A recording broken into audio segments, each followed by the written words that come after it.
ఈరోజు దేవుని వాగ్దానం యెషయా గ్రంథం 30 అధ్యాయం 19 నీ మొర విని నిశ్చయముగా నిన్ను కరుణించును. నా ప్రియ సహోదరి సహోదరులారా, దేవుడు ఈరోజు మీతో వాగ్దానం చేస్తూ ఉన్నాడు.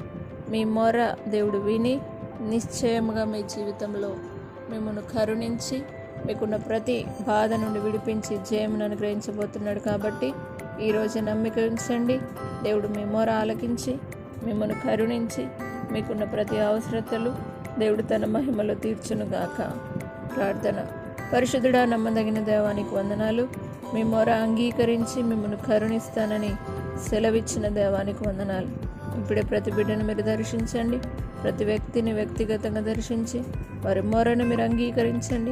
వారి మనవులు మీరు విని వారిని కరుణించి వారిని స్వస్థపరిచి వారిని బాగు చేసి నీ సాక్షిగా వాడుకోమని యేసు పరిశుద్ధ నామమును బట్టి అడిగి వేడుకుంటున్నాము తండ్రి.